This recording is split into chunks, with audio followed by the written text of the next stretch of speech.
Arrancamos análisis profundo con una imagen potente, un cero eléctrico que paraliza un país entero. A ver, imaginemos por un momento la ausencia total, ¿no? En un mundo que vive de cifras, de algoritmos. Es tremendo, ¿sí? Es la paradoja del cero, un símbolo que parece vacío, pero que esconde una de las ideas más revolucionarias, yo diría, de la humanidad. Totalmente. Hoy nos vamos a sumergir en la historia del cero, a explorar cómo esta aparente nada, pues lo cambió todo. Tenemos fuentes que nos llevan desde las civilizaciones antiguas hasta, la física moderna y la era digital. Un viaje largo, ¿sí? La misión es desentrañar sus orígenes, su viaje entre culturas y por qué, fíjate, costó tanto aceptarlo. ¿Listos para descubrir el poder oculto en el vacío? Pues es fascinante pensar que culturas enormes como Egipto o Mesopotamia levantaron imperios, hicieron cálculos complejísimos, pero sin un símbolo específico para el cero como número. ¿Y cómo lo hacían? O sea, ¿intuían algo? Lo intuían, claro. Usaban marcadores, un espacio vacío en sus tablillas o papiros para indicar una ausencia en una posición. Pero no era algo operativo, ¿sabes? No sumabas ni restabas con ese hueco. Entiendo. Era un marcador de posición, sin más. Exacto. Y eso contrasta mucho con otras civilizaciones, como la maya, por ejemplo, que sí lo representaron gráficamente, con su famoso glifo de la concha. Lo usaban en sus calendarios, en sus cuentas. Aunque, su versión no tuvo la misma difusión global que la que usamos hoy. Se quedó más en su ámbito. Ahí está la clave entonces, ¿no? El salto gordo viene de la India, sobre el siglo VII más o menos. Eso es. Nace el shunya, que significa vacío, nada. Pero, ¿qué tenía de especial esta versión? ¿Por qué esta sí que se extendió por el mundo? Pues la verdadera revolución india, no fue solo darle un símbolo redondo, que también. Lo fundamental fue convertir esa nada en algo operativo. Operativo, vale. Sí, el shunya dejó de ser un simple marcador para volverse un número de pleno derecho.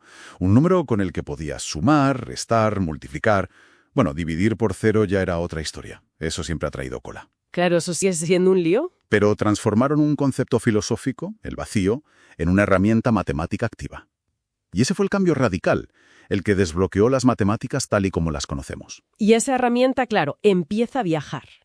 Desde la India, el concepto y su símbolo llegan al mundo islámico. Khwarizmi, allá por el siglo IX, lo adoptan. Lo llaman shifr, que también significa vacío. Anda, de ahí viene nuestra palabra cifra, ¿no? Precisamente, de shifr.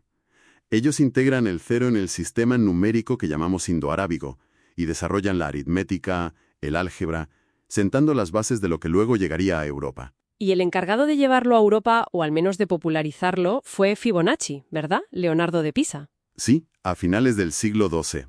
Él se había formado en el norte de África, conocía bien estos avances. Latiniza shifr como sephirum, que luego evoluciona a cefiro y finalmente a nuestro cero. Pero no fue un camino de rosas, ¿eh? Para nada. Su llegada a Europa, pues no fue precisamente bienvenida al principio. Hubo mucha desconfianza. Aquí volvemos a la resistencia. Mencionabas antes la desconfianza. Se cita mucho a Aristóteles, su rechazo a la idea del vacío. De la nada, nada surge. ¿Era solo una barrera filosófica, esa idea del horror vacui, o había algo más práctico? Era una mezcla potente, la verdad. La barrera filosófica griega pesaba mucho, claro. Esa idea de que el universo aborrecía el vacío estaba muy arraigada. Ya. Pero, ojo, también había una resistencia práctica, y hasta comercial, diría yo.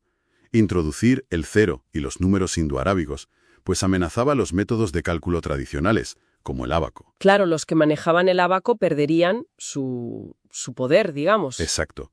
Y generaba desconfianza entre los mercaderes, que no entendían bien ese nuevo sistema.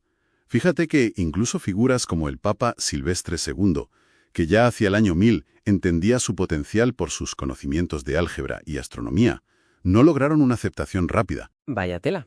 Costó siglos, Siglos hasta que arraigó de verdad en la práctica diaria europea. A pesar de todo, una vez que se aceptó, menudo cambio. Citando al propio Fibonacci, sin el cero no habría aritmética, ni álgebra, fundamental para los sistemas numéricos posicionales que usamos hoy.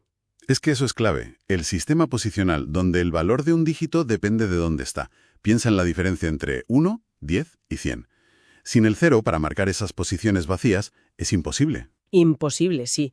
Y eso revolucionó el comercio, la contabilidad, todo.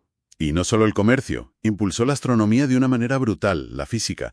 Incluso hoy, fíjate, en física moderna se habla del vacío cuántico, que no está realmente vacío.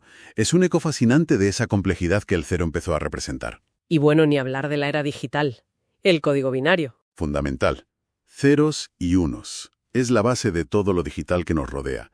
Pero es curioso porque el cero no es solo ausencia, ¿sabes? Ah, ¿no? También es origen. Lo vemos en la placa del kilómetro cero en Madrid. Es el punto de partida. Tiene esa dualidad constante, vacío y origen. Qué interesante esa dualidad. Así que este símbolo que parece, pues eso, nada, es en realidad una de las piedras angulares de nuestro pensamiento, de nuestra tecnología. Paso de ser un vacío temido o ignorado a una herramienta indispensable que multiplicó nuestras capacidades de forma exponencial. Y está ahí oculto a simple vista, como dices. Totalmente. Estructura silenciosamente nuestra realidad cotidiana. Las cuentas bancarias, cada algoritmo que usamos en el móvil, en el ordenador, la tecnología que nos rodea. Aunque no lo pensemos, dependemos constantemente de él. Es increíble. Y esto nos deja pensando, ¿no? ¿Qué nos dice esta historia tan larga de resistencia y al final de triunfo sobre cómo las ideas más abstractas, incluso las que parecen representar una nada, pueden acabar transformando radicalmente el mundo? Desde luego. ¿Qué otros vacíos conceptuales, qué otras nadas aparentes podrían estar hoy esperando a ser descubiertas, a ser nombradas, para abrirnos puertas que ni siquiera imaginamos ahora mismo?